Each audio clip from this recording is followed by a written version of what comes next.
Nós agradecemos a você que está nos assistindo pela TV Nova Luz, no Brasil e no mundo. Já alguns companheiros já falaram conosco, de outros países, estão aqui nos acompanhando. E esse é realmente o objetivo da nossa TV Nova Luz, que vocês possam usufruir do amor, do carinho de uma casa espírita.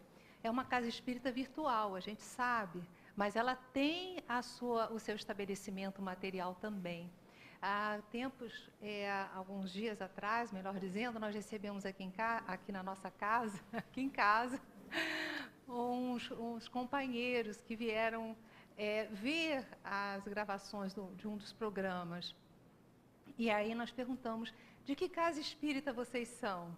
E aí eles nos deram uma alegria imensa ao dizer, nós somos do Grupo Espírita Eurípides Barçanufo, o Recanto da Prece, porque nós assistimos a TV Nova Luz e estamos integrados nessa atividade, mesmo estando à distância, né? E fisicamente nós fazemos parte. Aí falaram das casas espíritas da onde eles estavam participando.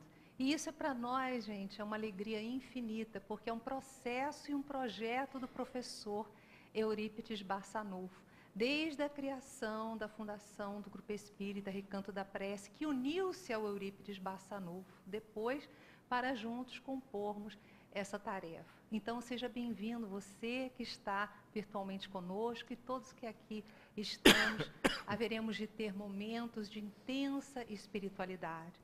E para harmonizarmos o nosso ambiente ainda mais, nós pedimos ao nosso companheiro Gustavo Kaufmann para proceder à nossa leitura inicial. Vamos então esquecer de todos os problemas, todos os desafios diários, para mergulharmos nesse mar de amor. Boa noite a todos. Vamos caminhar pelo livro Pão Nosso, Espírito Emmanuel, psicografia de Chico Xavier. O texto tem por título A Cura do Ódio. E Emmanuel começa com uma citação da Epístola aos Romanos 12:20, que se lê como se segue. Portanto, se o teu inimigo tiver fome, dá-lhe de beber. Se tiver sede,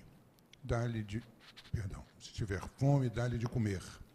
Se tiver sede, dá-lhe de beber, porque fazendo isso, amontoarás brasas de fogo sobre a sua cabeça. E vamos ao texto. O homem, geralmente, quando decidido ao serviço do bem, encontra fileiras de adversários gratuitos por onde passe, qual ocorre a claridade invariavelmente assediada pelo antagonismo das sombras. Às vezes, porém, seja por equívocos do passado ou por incompreensões do presente, é defrontado por inimigos mais fortes que se transformam em constante ameaça à sua tranquilidade. Contar com um inimigo desse jaez é padecer dolorosa enfermidade no íntimo, quando a criatura ainda não se afeiçoou a experiências vivas no Evangelho.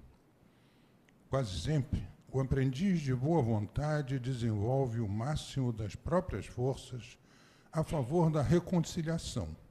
No entanto, o mais amplo esforço parece baldado. A impenetrabilidade caracteriza o coração do outro e os melhores gestos de amor passam por ele despercebidos. Contra esta situação, todavia, o livro divino oferece receita salutar. Não convém agravar atritos, desenvolver discussões e, muito menos, desfazer-se a criatura bem-intencionada em gestos bajulatórios. Espere-se pela oportunidade de manifestar o bem. Desde o minuto em que o ofendido esquece a dissensão e volta ao amor, o serviço de Jesus é reatado. Entretanto, a visão do ofensor é mais tardia e, em muitas ocasiões, somente compreende a nova luz quando essa se lhe converte em vantagem ao círculo pessoal. Um discípulo sincero do Cristo liberta-se facilmente dos laços inferiores, mas o antagonista de ontem pode persistir muito tempo no endurecimento do coração. Eis o motivo pelo qual dar-lhe todo o bem, no momento oportuno, é amontoar o fogo renovador sobre sua cabeça, curando-lhe o ódio, cheio de expressões infernais. Obrigada. Vamos então preparar os nossos corações para a nossa oração, unindo os nossos corações. Um apelo a Jesus. Mestre, aqui nos encontramos, desejosos, Senhor, de vos compreender os ensinamentos e jorrar-los em nossa vida através das nossas opções. Sê conosco, Senhor Jesus. Amparai o companheiro que vem de longe trazer o resultado das suas reflexões e estudos de tantas décadas. Ilumina a nossa assembleia física e aqueles que virtualmente estão conosco através da TV Nova Luz. Que em cada coração que participar deste momento possa receber, aonde quer que se encontre, as energias de amor, as vibrações de paz que já sentimos em nosso ambiente. Gratidão, Jesus. Gratidão ao nosso mentor espiritual, professor Eurípides Barçanufo, a Leon Denis e a todas as entidades nobres que estão à nossa frente, nos amparando e orientando em nossa caminhada. Graças sejam dadas, Senhor. Amigos queridos, no momento da palestra pública de quinta-feira, nós teremos hoje algo especial. Nós vamos conversar sobre a doutrina espírita, mas num outro modelo. O nosso querido irmão Sérgio Thyssen pediu que fosse assim. Todas as vezes que ele vem nos premiar com a sua presença e com o resultado das suas reflexões, ele pede que nós façamos num formato diferente. Então, aqueles que sempre acompanham as nossas palestras, não se assustem. Elas continuarão todas as quintas-feiras, às 20 horas. E nós faremos dessa feita o modelo diferenciado. Então, vocês que nos acompanham pelo chat podem participar e construir esse momento junto da gente, fazendo perguntas, tá bom? Então, Sérgio Thyssen, seja bem-vindo. Yasmin, muito obrigado. Obrigado a todos por aguardar que eu pudesse chegar praticamente a tempo. Graças a Deus. Nossa, a gente rezou muito, Sérgio. Olha... Até porque eu queria fazer palestra pública, gente. Eu já tenho algumas já estudadas e guardadas, é lógico, né? Mas, de qualquer forma, vocês foram premiados porque está aqui o nosso companheiro. Imagina, vocês se livraram de uma boa, tá vendo? Sérgio, o nosso tema de hoje é um dos mais graves que nós podemos abordar, porque trata do grande desafio da depressão na atualidade, que é uma das doenças que tem prognósticos ainda de um alargamento em termos estatísticos, né? Então, a depressão, ela tem realmente sido um dos grandes flagelos da humanidade. E o que você poderia nos falar a respeito da depressão? Porque muitos sofrem de depressão e não conseguem saber que é uma depressão. Muito bem. A depressão é uma das doenças mentais. E quando a gente analisa as doenças mentais de um modo geral, a gente depreende que aquilo que a espiritualidade nos diz sobre mundo de provas e expiações é mesmo algo que se liga à questão tão abrangente, tão delicada e tão grave das doenças mentais de um modo geral.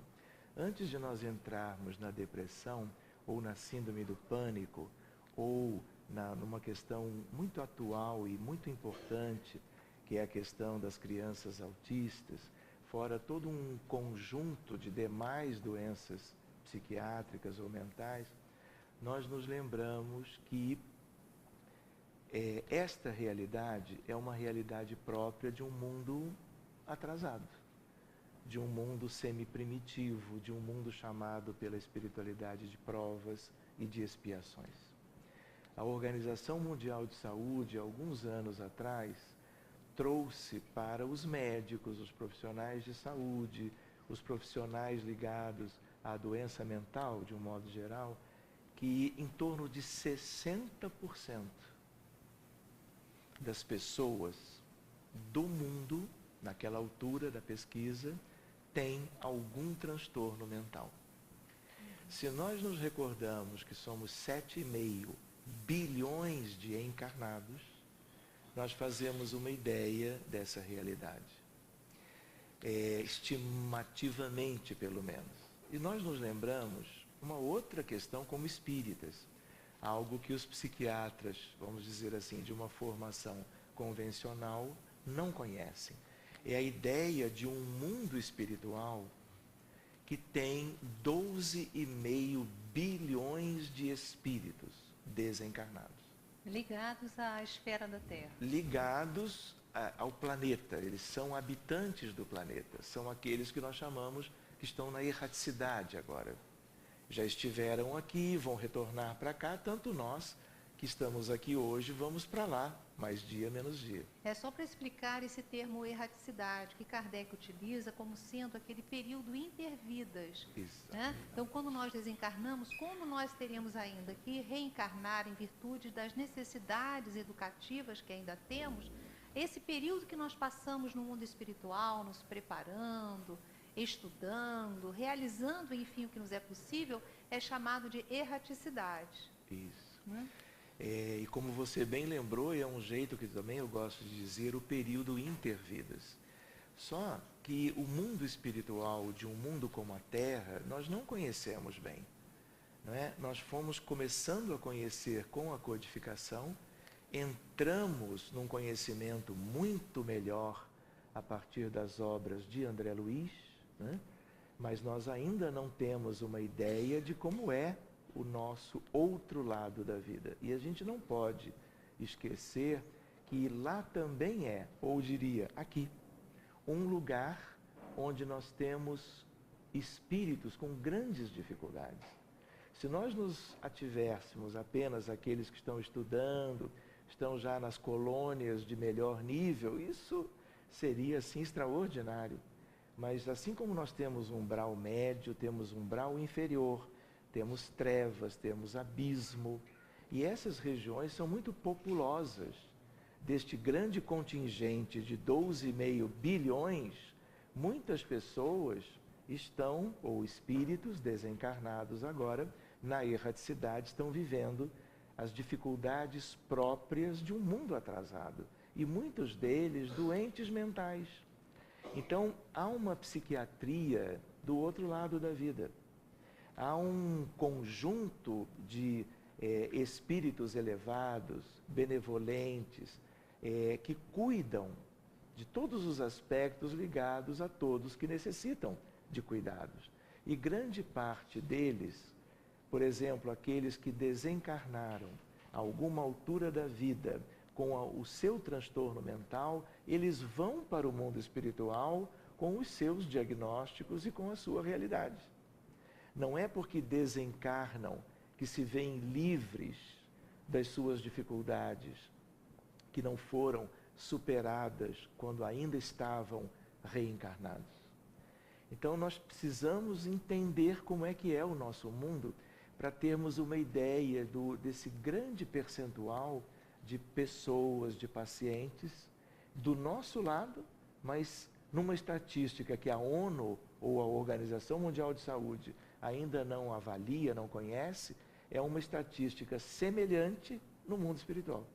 Então, pelo que você está me dizendo, vale mais a pena nós começarmos o nosso tratamento, o nosso autoconhecimento a partir de agora. Claro. Porque não vai ser a desencarnação que vai nos posicionar melhor ou pior. Nós vamos encontrar lá aquilo que nós trazemos já dentro de nós. E esse raciocínio é válido também para as doenças clínicas todas, que são ainda em maior número. As pessoas desencarnam com infarto do miocárdio, com um acidente vascular encefálico, com uma neoplasia qualquer, com uma doença, seja ela qual for, mas que motivou ou fez parte do processo da desencarnação, nós levamos para lá essas dificuldades, porque não é porque haja qualquer coisa no corpo físico, a nível da celularidade, da biologia como um todo, ou mesmo a nível cerebral, que a doença em si seja propriamente do corpo. Nós aqui do lado de cá, nós a conhecemos como doenças físicas, clínicas, cirúrgicas, mentais, mas elas são todas doenças da alma. Doenças que têm a ver com a origem espiritual, alma ou espíritos, né, humanos, e o envolvimento do elemento intermediário que é o perispírito. O perispírito traduzindo as dificuldades do ser, do espírito imortal, enfermo, trazido há milênios a viver aqui a sua recuperação, mas ainda sem tê-la completado. Então o perispírito vai para o mundo espiritual do jeito que ele está àquela altura.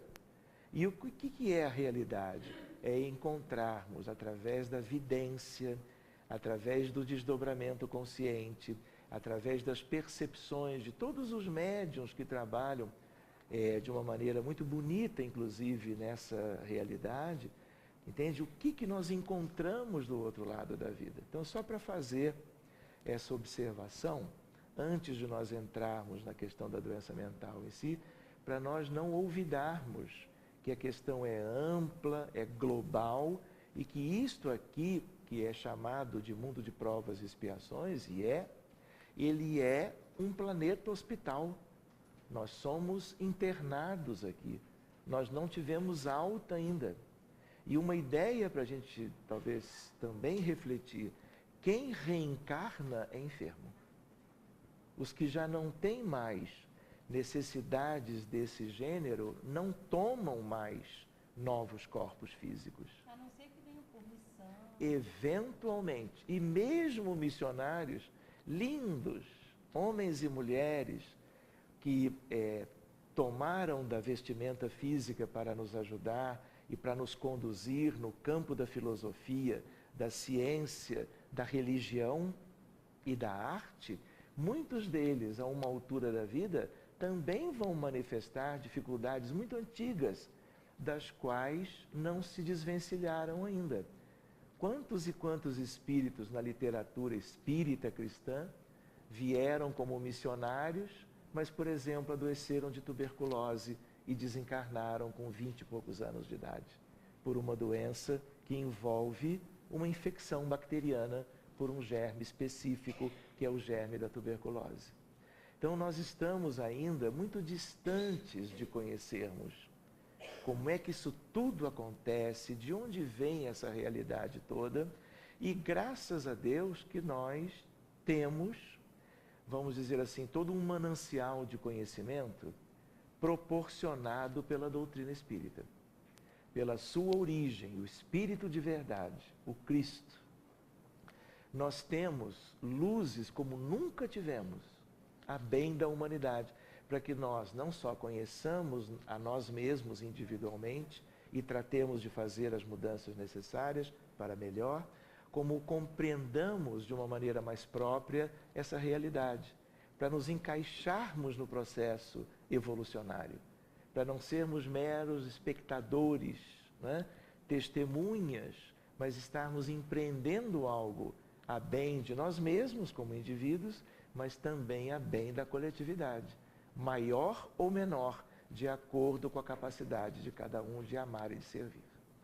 É uma alegria, meus irmãos, a gente está com a oportunidade de refletir juntos sobre um tema tão significativo. Eu gostaria de mandar um abraço para os companheiros que estão em vários lugares. Nós estamos aqui com companheiros de Curitiba, Denise, nós estamos com o Joraci, que está na Itália, né? Companheiros de Portugal estão aqui conosco, como a Ana Bela, companheiros de Recife que estão aqui participando com a gente. Nós estamos aqui também com companheiros do Rio de Janeiro, companheiros, enfim, de muitos lugares, e nós estamos muito felizes em poder estar juntos refletindo sobre esses aspectos dos transtornos mentais à luz da doutrina eu gostaria, então, para que a gente pudesse vencer a etapa da depressão, né, que você nos falasse como é que nós podemos identificar isso. Muito bem. A depressão é hoje a maior epidemia que nós temos, é a doença mais prevalente no mundo em termos de aspectos que nós chamamos de transtornos mentais, né? Então, a depressão é um grande e grave problema de saúde pública no mundo todo. Aonde eu vá fazer palestras de divulgação do Espiritismo, com toda frequência este tema é um tema solicitado de tal maneira a fazermos como que abordagens a respeito dele. Por quê? Em todo lugar nós vamos encontrar pessoas deprimidas, muitas vezes somos nós mesmos, muitas vezes são nossos familiares, muitas vezes, Yasmin, são pessoas que nós conhecemos como vizinhos, como amigos, como colegas. Quantos e quantos centros espíritas, além dos ambulatórios de doença mental, ambulatórios de clínica, o atendimento fraterno da casa espírita, recebe os familiares ou os próprios doentes com depressão. Então, alguma coisa nós já, pela medicina, conhecemos sobre este diagnóstico, sobre esta questão. E é uma questão, como toda doença mental, com a sua complexidade. Existem pessoas, por exemplo, que quando vivem o luto, quando há uma perda de um ente muito querido, pessoas reagem de modo diferente. E algumas reagem, vamos dizer assim, com um desânimo, que pode ir se transformando numa melancolia, né? Que ainda pode ser algo bem transitório, mas dependendo das características da relação, de quem se foi e quem permaneça, nós podemos ver as pessoas, ou muitas pessoas no mundo todo, se tornando depressivas ou deprimidas, como um diagnóstico claro.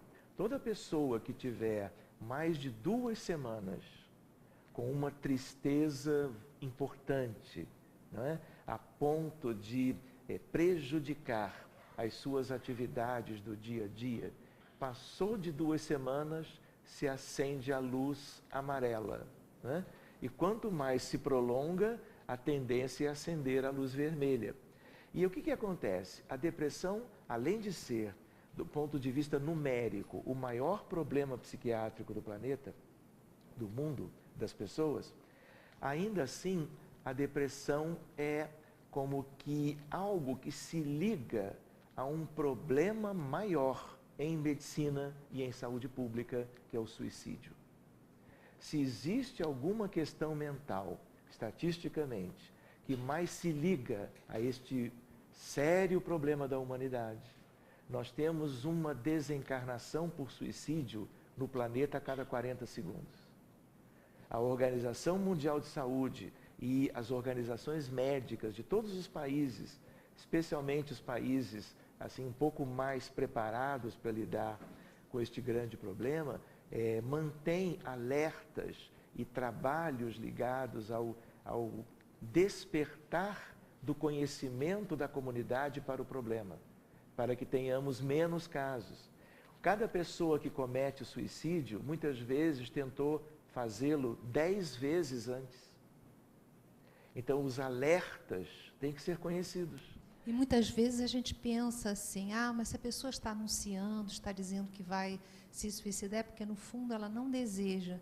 Mas isso é uma falácia. Quando a pessoa está anunciando, nós temos que levar muito em consideração, buscar apoio, envolvê-la e, inclusive, buscar o apoio profissional mesmo, terapêutico, né?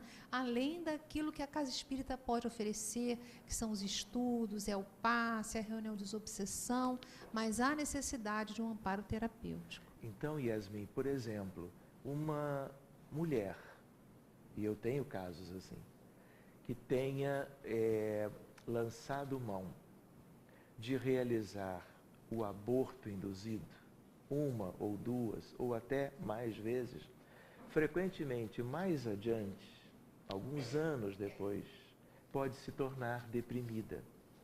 Um aspecto é o sentimento de culpa, porque amadureceu, aumentou o seu entendimento a respeito da vida, das leis de Deus, das leis que regem a vida de todos, se arrepende, não buscou ajuda, não sabe bem lidar com aquilo, acaba permitindo que um sentimento de culpa se avolume e possa se traduzir numa depressão. Mas muitas vezes, num caso assim, não é apenas algo de dentro dela, algo das suas emoções, dos seus sentimentos, das suas dificuldades a partir de gestos desse tipo.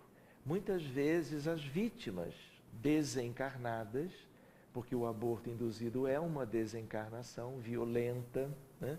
A partir de uma agressão, isso gera, vamos dizer assim, diante de espíritos que não conseguem perdoar o gesto, né?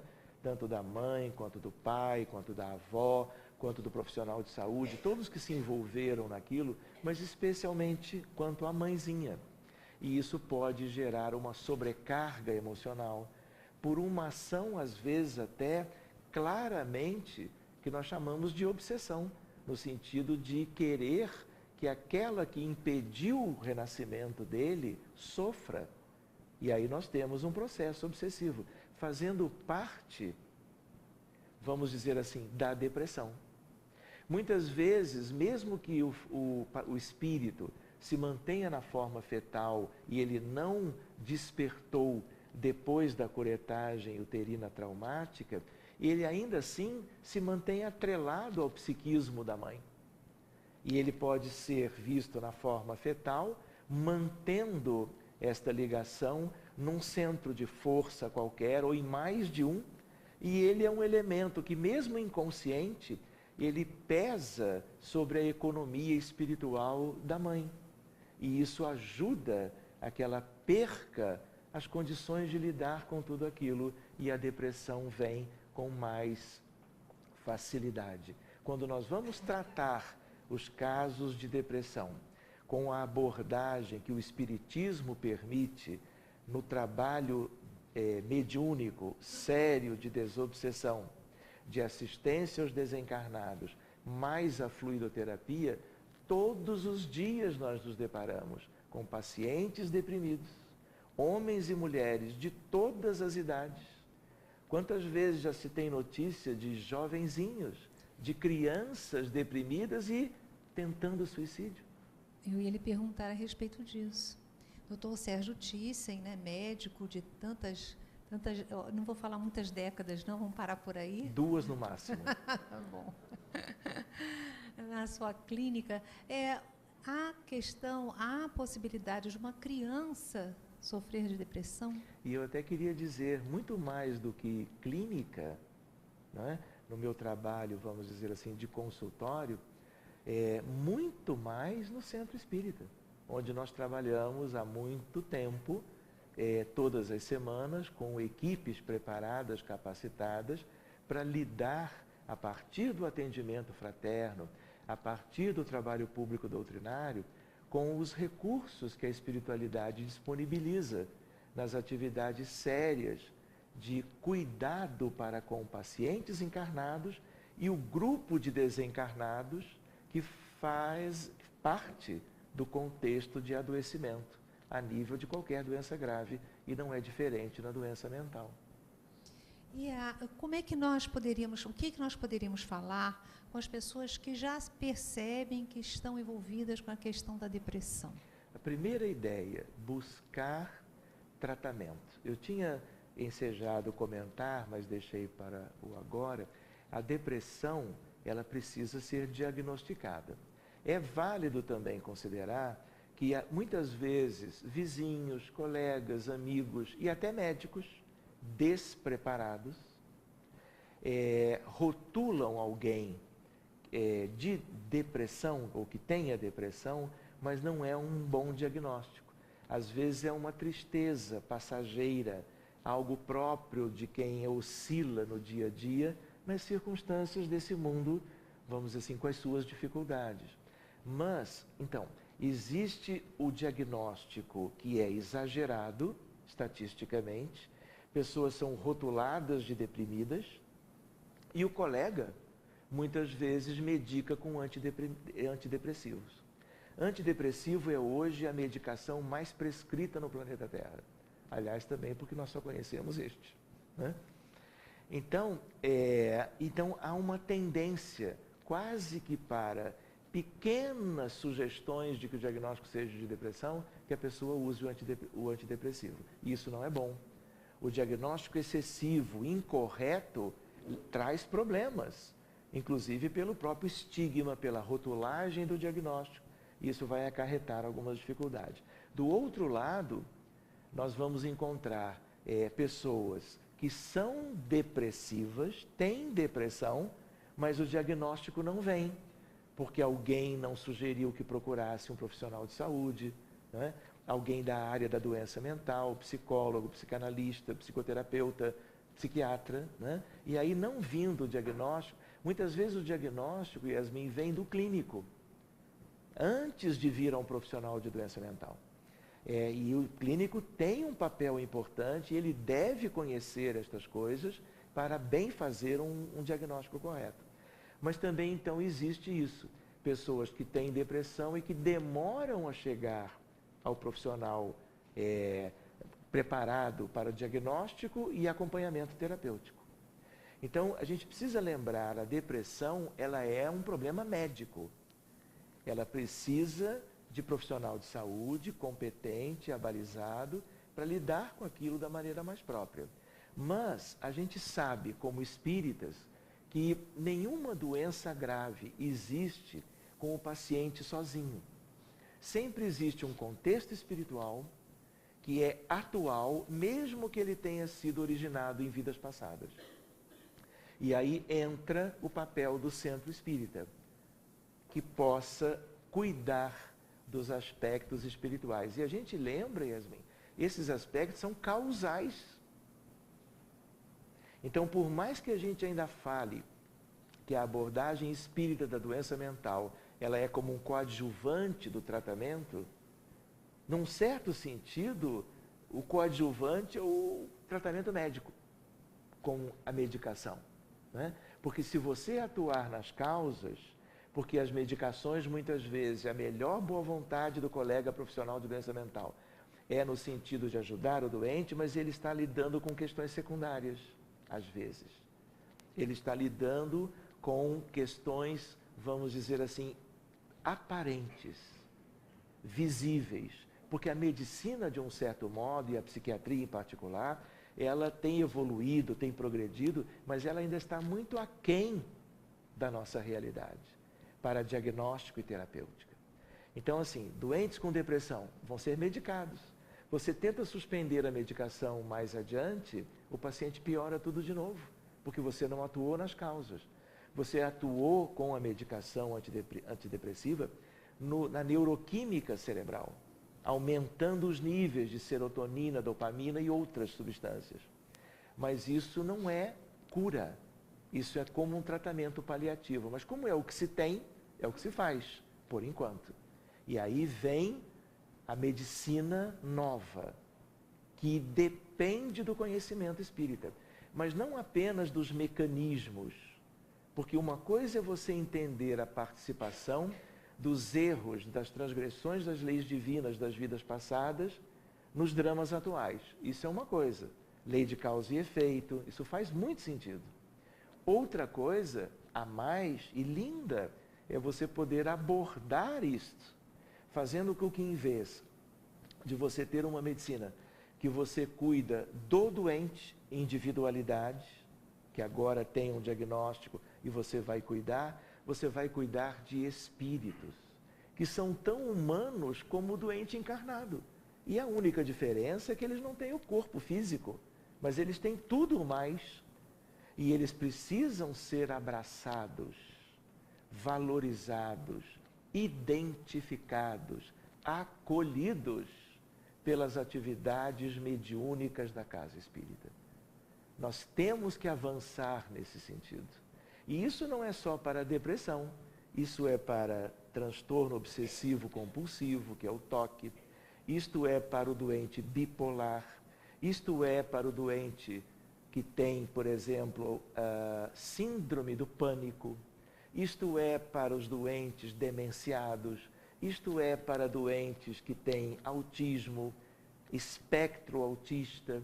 E é curioso que, como em tudo em medicina, qualquer patologia, qualquer diagnóstico correto, o paciente pode ter uma doença leve, moderada ou grave.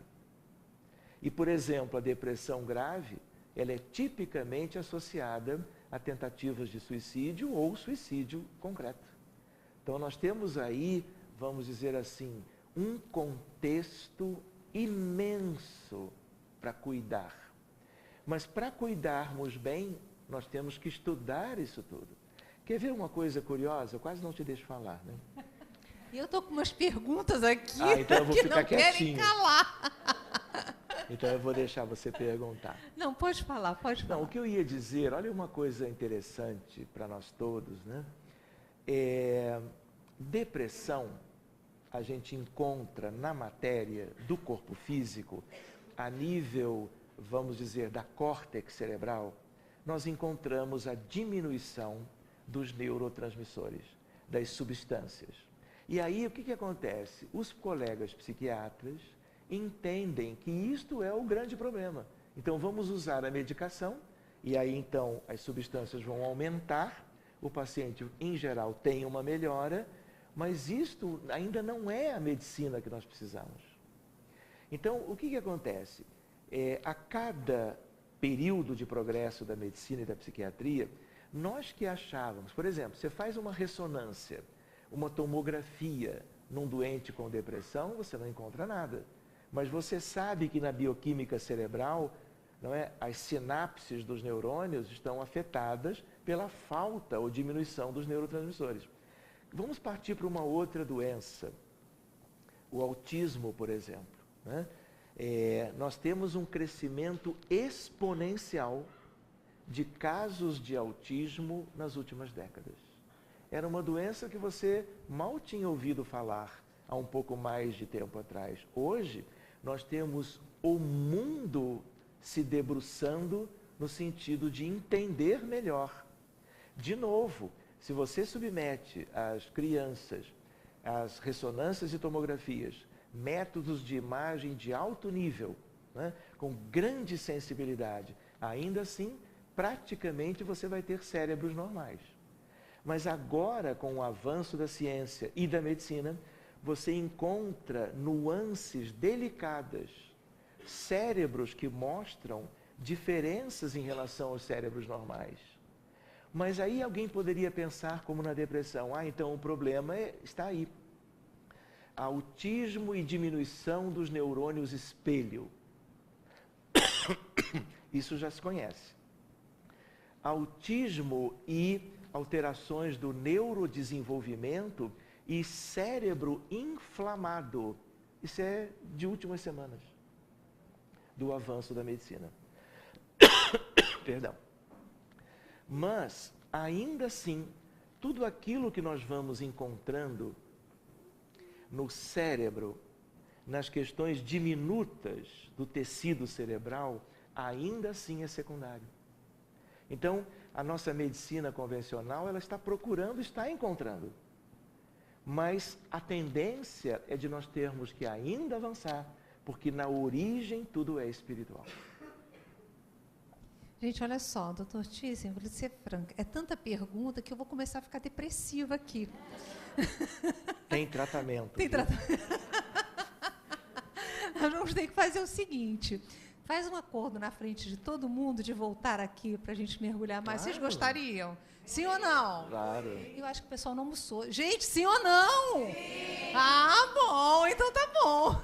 Então, eu vou pedir assim, no ar, e eu acho que vocês estão aí nos acompanhando pela TV Nova Luz, concordam comigo, você precisa voltar para a gente conversar sobre síndrome do pânico, gente. Não tem que conversar sobre isso? Eu estou até com uma pergunta aqui sobre síndrome do pânico. Eu posso fazer? Claro. Até meia-noite podemos tudo. Mas olha, primeiro, antes de eu fazer a pergunta da companheira, sobre síndrome do pânico, eu vou perguntar o que vem a ser a síndrome do pânico, tá bom? Vamos conceituar primeiro? Vamos. Então, vamos lá.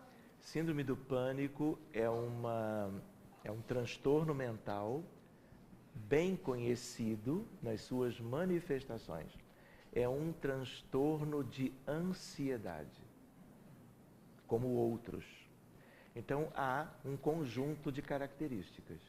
E, como toda doença, existem casos mais delicados, moderados a graves, em que a pessoa, assim, de uma hora para outra, sem que ela possa, como que ter uma ideia que isso vai acontecer minutos depois, ela tem uma crise com uma ansiedade muito intensa, muitas vezes com suor frio, com palpitações no coração, com sensação de falta de ar, eventualmente dor de cabeça, eventualmente dor no peito, que pode mimetizar uma crise cardiovascular.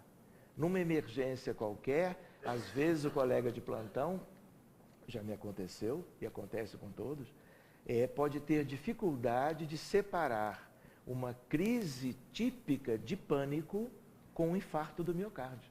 E quantas vezes numa síndrome de pânico, ele vai fazer o eletrocardiograma, vai fazer as medidas das enzimas cardíacas, os marcadores enzimáticos cardíacos, para afastar de vez que não houve infarto. Tal a intensidade da dor, a taquicardia, a falta de ar. Então, é uma crise muito importante, né? Então, existe um conjunto de sintomas mais comuns. Mas o mais importante é a ideia desse pequeno conjunto que eu citei e mais uma coisa inesperada. Muitas vezes, por exemplo, eu tenho pacientes que não conseguem entrar num túnel. Toda vez que ele entrou em um túnel, a partir de uma certa idade, em geral, tem a ver com a adolescência e início da vida adulta. Então, a síndrome do pânico não é, por exemplo, da terceira idade. Também não é da infância, habitualmente. É do final da adolescência e do início da vida adulta até 30 e poucos anos, né? E na maioria das vezes, mulheres, né? É um perfil. E aí, toda vez que vai entrar num túnel, que ele já não entra mais ou ela, porque sabe que aquilo pode acontecer ali, aquilo é como se fosse o fator desencadeante. Então, cada caso é um caso. Às vezes, nem se encontra um fator desencadeante, né? Mas muitas vezes é algo da vida da pessoa que dispara o mecanismo. E ele tem a ver com disparo por aqui. Vamos ver isso daqui a pouco. Então, eu queria lembrar que, de novo, são questões do psiquismo, são questões da alma, são questões ligadas a vidas anteriores, são questões ligadas ao estresse e à ansiedade. Bem, nós temos aqui a pergunta, então, da Denise, de Curitiba. Um beijo, Denise. Ela diz assim: a síndrome do pânico pode ser desencadeada por alguma lembrança traumática de outra vida? Claro. Ou adquirimos na vida presente decorrente de alguma situação vivenciada atualmente? Por exemplo, mais de uma vez a questão do túnel, né?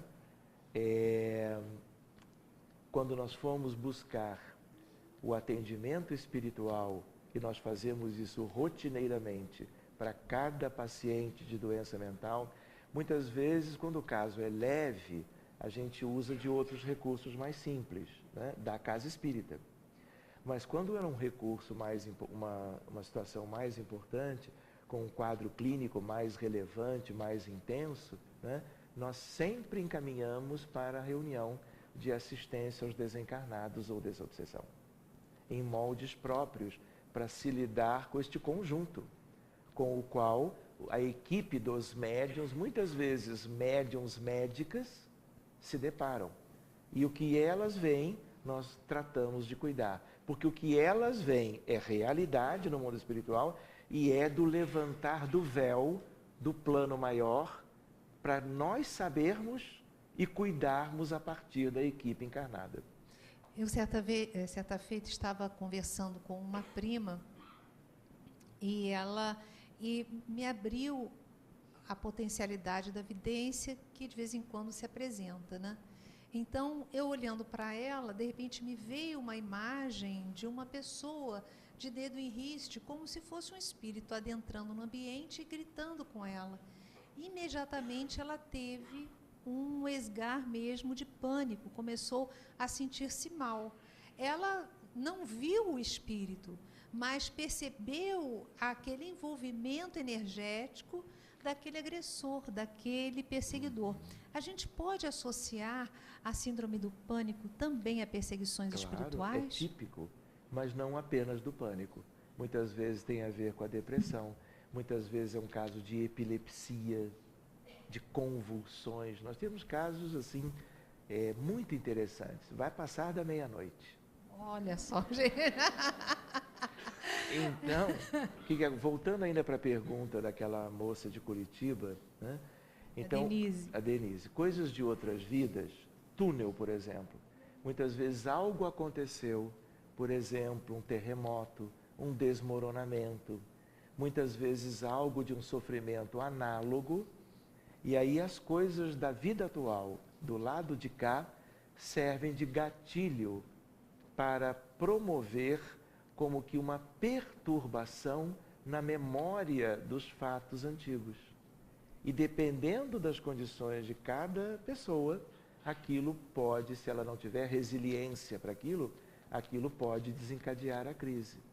E o que é curioso, isso mostra para nós que a psiquiatria realmente só vai avançar, assim, dando o grande passo no sentido do diagnóstico correto, porque ele é espiritual, quando nós associarmos as questões que aprendemos pela doutrina espírita com a prática médica. Do contrário, como alguém já disse, nós vamos estar tomando sopa com garfo. Nós temos uma ideia, né, do gosto, né, do alimento, mas nós vamos ter durante muito tempo o prato ainda cheio e promovendo sinais e sintomas e outros problemas. Gente, olha, a Denise também de Curitiba, mas a Isali Camacho, dos Estados Unidos, Isali, um beijo no seu coração, elas perguntam a respeito da homeopatia, se a homeopatia pode ajudar nesse caso. A homeopatia pode ajudar em tudo, mas até talvez para alguns casos mais leves, ela possa ajudar muito a promover como que uma mudança a nível perispiritual, a nível energético, a nível do psiquismo, que torne as pessoas mais resistentes às crises de toda a gama das doenças mentais. Então, a homeopatia, seja ela pluralista ou organicista ou unicista, ela sempre pode ter um papel. Mas é como o restante da medicina. Se nós não atuarmos ou não buscarmos as causas espirituais, os dramas que foram vividos no pretérito, mas com uma influência na vida atual, nós vamos estar ainda distantes. É claro que meditação transcendental é um outro recurso, mas dependendo do contexto espiritual, a meditação pode até ajudar a desencadear crise, por causa da saída da alma do corpo. Quando a pessoa está orando, meditando, fazendo visualizações. Não é? Então a gente tem que ter muito cuidado o que a gente sugere para cada caso, sempre procurando individualizar diagnóstico e terapêutica. Olha, gente, realmente é um assunto infindável, né? Muito interessante, inesgotável. Nós já estamos a poucos minutos do término da nossa palestra pública, que hoje foi realizada de uma maneira diferente, né? Com perguntas e respostas, através de uma entrevista. Eu gostaria que o Dr. Sérgio Thyssen terminasse o nosso trabalho falando sobre o que nós podemos fazer quando identificamos em nós, ou também quando identificamos em alguém que nós queremos muito ajudar, num amigo, num parente, que esteja com problemas na área do transtorno mental. E o que a doutrina pode nos trazer? Muito bem. Diante daquilo que se conversou, a primeira ideia é que a pessoa seja vista por um clínico e, dependendo se já é bem aparente que se trate de um problema mental, sugerir um psicólogo, né? Ou, o que eu ainda acho mais válido, dependendo da gravidade do caso, o psiquiatra. O que é uma pena, por um lado, é uma necessidade, mas, por um lado, muitos e muitos psiquiatras do mundo inteiro ainda seguem os padrões habituais dos diagnósticos corriqueiros do que a medicina esta avançou até agora. Então, por exemplo, eu tenho casos, pelo menos um caso é esse, lá de Genebra, na Suíça, Letícia passou a ver vultos com um perfil ameaçador, né? Então, a família, os pais, ficaram muito impressionados com as crises que ela tinha, quando ela tinha a visão dessas pessoas encapuçadas, vestidas de preto. Levaram a Letícia ao psiquiatra de Genebra e ele não conhece o espiritismo. Para ele, aquilo era alucinação. E sendo alucinação, mesmo numa jovenzinha de 14 anos, o diagnóstico foi esquizofrenia. E ele tratou de usar medicamentos antipsicóticos. E ela não melhorou em 3 meses. Como eu fui lá e fui fazer uma palestra sobre essa fronteira entre medicina e espiritismo, a dirigente espírita diz: olha, tem um caso para você.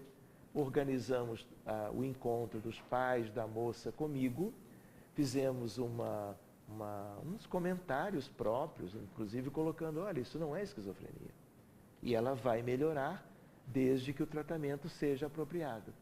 Como eu ia para outra cidade depois, nós combinamos, eu fiz uma fluidoterapia na casa da dirigente espírita, porque o centro não ia abrir naquele dia. A moça, num ambiente próprio de fluidoterapia que nós criamos ali, prece, música, o preparo devido para o conforto dela, ela ficou deitadinha no sofá da sala e eu tomei a iniciativa de aplicar a fluido. Qual era a ideia? Mediunidade despertando, com alguma perturbação, o que é muito comum. Tratei de fazer algo dos centros de força da mediunidade, para, por um período transitório, portanto, aquela sensibilidade ser suprimida. Muito bem, para que quando eu voltasse, tivesse tempo para voltar para o Rio de Janeiro, abrisse o contexto na reunião mediúnica. Dito e feito, era um contexto delicado, ela antes era o chefe do grupo, muda de gênero para seguir a sua nova vida e buscar a sua recuperação como médium, como espírita. Hoje ela é evangelizadora. Cuidamos daqueles espíritos, eles foram encaminhados para reencarnarem, provavelmente ela sendo a mãe. E aquilo que eles faziam juntos, equivocadamente, aquilo tudo pudesse ser superado. Pois bem, ela nunca mais teve visão nenhuma, a medicação foi suspensa, porque já não tinha mais razão de ser, e aí eu recebo como que um telegrama, não, telegrama já é mais antigo, mas um e-mail em francês, e ela dizendo: depois do nosso encontro, eu estou melhor. Tchau. E aí ela coloca um PS, e ela diz assim: eu me lembro muito bem que depois do nosso encontro, eu vi a porta se fechando. Então, quando nós agimos nos centros de força da mediunidade, foi um fechamento provisório, transitório, para nos dar margem de cuidar lá no Rio de Janeiro, quer dizer, aqui, para que então depois a espiritualidade tratasse de reabrir, vamos dizer assim, a sua sensibilidade mediúnica. Então, essas questões, elas perfazem um mundo de estudo, de conhecimento, e é preciso que nós que vamos cuidar de trabalhar no Centro Espírita, para questões desse tipo, nós realmente estudemos a doutrina. E por quê? Porque existem textos extraordinários, como por exemplo de Emmanuel, no livro O Consolador, que é um livro lindo, preciosíssimo, e ele fala coisas da relação entre o psiquismo, as questões do pretérito, a vida atual, no campo da enfermidade do doente mental.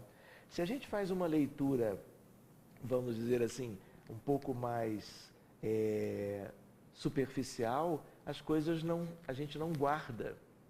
Então, cada momento nós somos diferentes, né?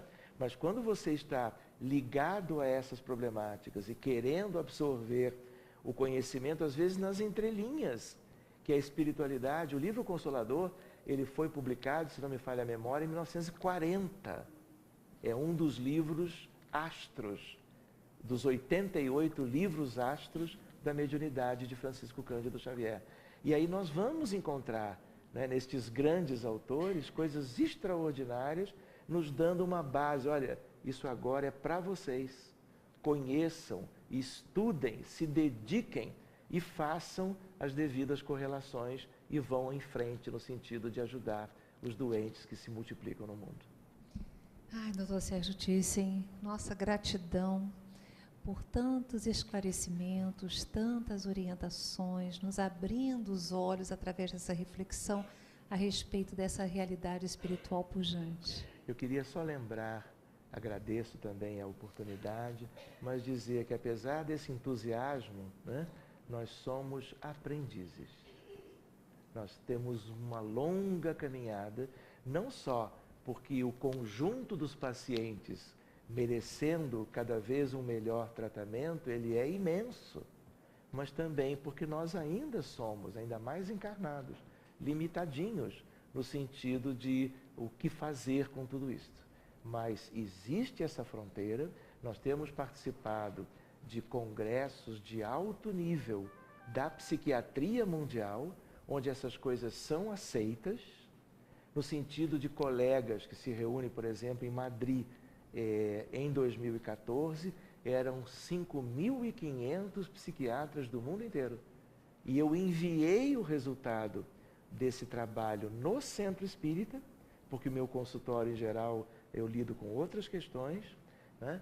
E o comitê científico aceitou e eu pude falar para profissionais da área da saúde mental do mundo inteiro sobre mediunidade, sobre vidas anteriores, sobre centros espíritas, sobre lei de causa e efeito, onde está a origem da patologia que agora nós identificamos.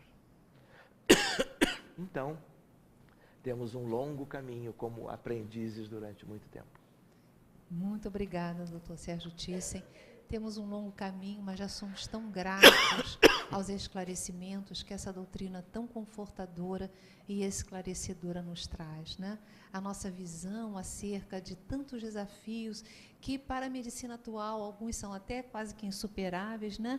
Mas nós já temos a condição de compreendê-los e de trabalhar pela cura de cada um deles.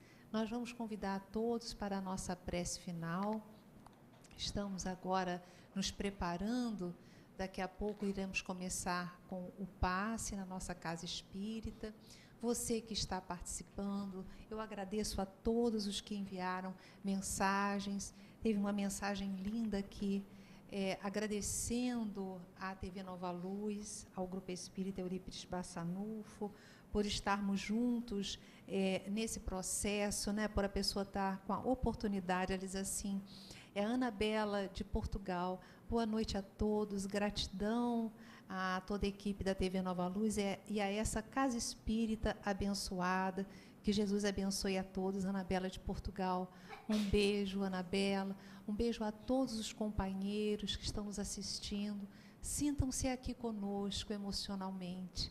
E neste momento, nós elevamos o nosso coração a Jesus, agradecendo por esse banquete de luz, pelos esclarecimentos que nos foram trazidos e rogando, Senhor Jesus, agora estamos por toda a humanidade, que a partir dos nossos corações, luzes possam jorrar, dinamizadas pelo Teu amor, envolvendo toda a humanidade, aonde haja um irmão desesperado, um irmão envolto nas questões da síndrome do pânico, envolto em pensamentos suicidas, com dificuldades nas áreas mentais, que possa sentir neste momento um alívio para essas dores terríveis que não são diagnosticadas muitas vezes no corpo físico,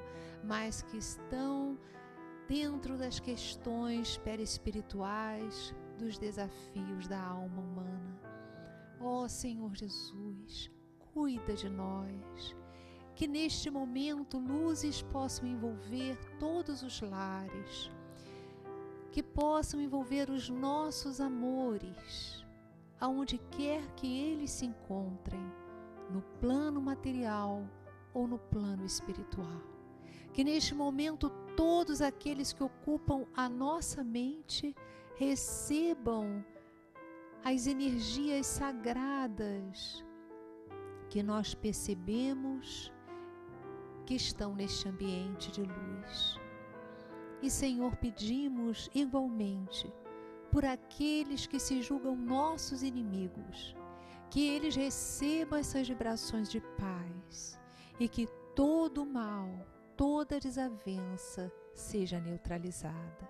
Gratidão, Senhor, que onde haja guerra, onde haja destruição e crueldade, o Teu amor possa transformar essas energias em fluidos de bênçãos para a humanidade. Com a graça de Deus.